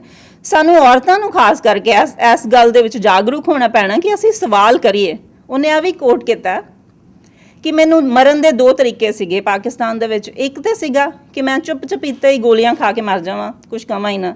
ਦੂਜਾ ਸੀਗਾ ਕਿ I should speak up and then get killed, and she said I chose the second one. ਤੇ ਸਾਨੂੰ ਵੀ ਇਹ ਹੁੰਦਾ ਕਿ ਸਪੀਕ ਅਪ। ਜੇ ਤੁਹਾਡੇ ਨਾਲ ਕੋਈ ਬਦਤਮੀਜ਼ੀ ਹੁੰਦੀ ਹੈ, ਜੇ ਤੁਹਾਡੇ ਨਾਲ ਵਧੀਕੀਆਂ ਹੁੰਦੀਆਂ, ਜਸਟ ਸਪੀਕ ਅਪ। ਲੋਕੀ ਹੈਗੇ ਆ ਉਹ ਕਰਨ ਲਈ, ਮਦਦ ਕਰਨ ਲਈ, ਸਪੋਰਟ ਕਰਨ ਲਈ। ਤੇ ਦੂਜਾ, ਸਭ ਤੋਂ ਪਹਿਲਾਂ ਆਪਾਂ ਜਿਹੜਾ ਰਿਲੀਜਨ ਹੈ ਉਹਦੇ ਕਬਜ਼ੇ ਤੋਂ ਨਿਕਲਣ ਦੀ ਔਰਤਾਂ ਨੂੰ ਬੜੀ ਰੋਲ ਹੈ। ਜਦੋਂ ਤੁਸੀਂ ਐਜੂਕੇਟਡ ਹੁੰਦੇ ਹੋ ਤੇ ਤੁਸੀਂ ਸਵਾਲ ਕਰਨਾ ਸਿੱਖਦੇ ਹੋ, ਤੇ ਸਵਾਲ ਕਰਨ 'ਚ ਚੰਗੀ ਗੱਲ ਹੀ ਹੈ, ਇਹਦੇ 'ਚ ਮਾੜੀ ਗੱਲ ਜਾਂ ਨਲਾਇਕੀ ਵਾਲੀ ਕੋਈ ਗੱਲ ਨਹੀਂ ਹੈਗੀ। Thank you so very much for coming and listening to ਮੀ।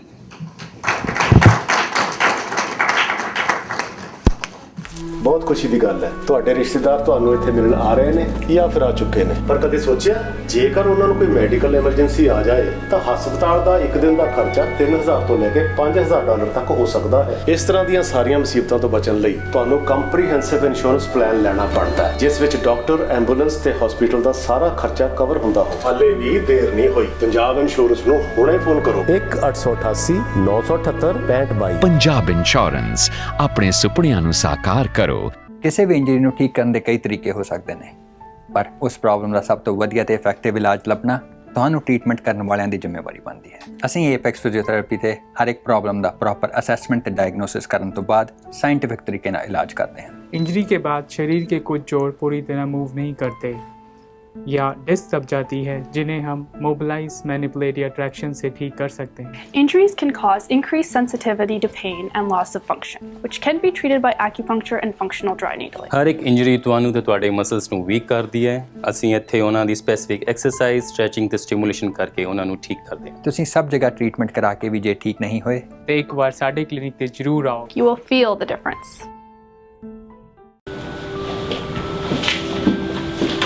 ਕੀ ਹੋਇਆ? ਕਿਸ ਨਾਲ ਲੜ ਕੇ ਆਈ ਹੈ? ਤਾਂ ਹਰ ਵੇਲੇ ਮਜ਼ਾਕ ਹੀ ਸੁਝਦਾ ਹੈ। ਕੀ ਹੋਇਆ? ਆ ਮੰਮੀ ਡੈਡੀ ਨੂੰ ਇੰਡੀਆ ਤੋਂ ਸੁਪਰ ਵੀਜ਼ੇ ਤੇ ਮੰਗਾਉਣ ਲਈ ਇਮੀਗ੍ਰੇਸ਼ਨ ਨੇ ਮੇਰੀਆਂ ਗੁੱਡੀਆਂ ਕਮਾਈਆਂ ਪਈਆਂ ਨੇ। ਕੀ ਕਹਿੰਦੇ ਆ? ਕਦੇ ਕਦੇ ਆ ਪੇਪਰ ਲੈ ਕੇ ਆਓ, ਕਦੇ ਆ ਪੇਪਰ ਲੈ ਕੇ। ਓ ਮਾਈ ਗॉड, ਮੈਂ ਤਾਂ ਦੁਖੀ ਹੋ ਚੁੱਕੀ ਹਾਂ। ਬਸ ਇੰਨੀ ਗੱਲ ਤੋਂ ਘਬਰਾ ਗਈ? ਇੰਨੀ ਕੀ ਗੱਲ? ਜਦੋਂ ਆਪਾਂ ਨਾ ਕ੍ਰਾਊਨ ਇਮੀਗ੍ਰੇਸ਼ਨ ਦੇ ਰਾਜਪਾਲ ਹੋਟਲ ਨੂੰ ਮਿਲੇ ਨਾ, ਤਾਂ ਉਹਨਾਂ ਨੇ ਕੰਮ ਮਿੰਟਾਂ ਸਕਿੰਟਾਂ 'ਚ ਕਰ ਦੇਣੇ ਨੇ। ਸੱਚੀ? ਮੈਂ ਤਾਂ ਐਵੇਂ ਘਬਰਾ ਗਈ ਸੀਗੀ।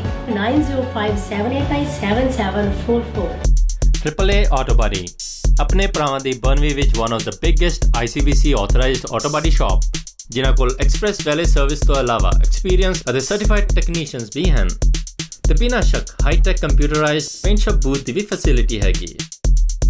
ਤੁਹਾਡੇ ਸਾਰੀ ਜ਼ਰੂਰਤਾਂ ਲਈ ਜਿਵੇਂ ਡੈਂਟਿੰਗ, ਪੇਂਟਿੰਗ ਜਾਂ ਕੋਲੀਜਨ ਸਰਵਿਸਿਜ਼ ਲਈ ਫੋਨ ਕਰੋ Harmesh Sharma 604-299-1054. They can handle ICBC claim and inspection independently.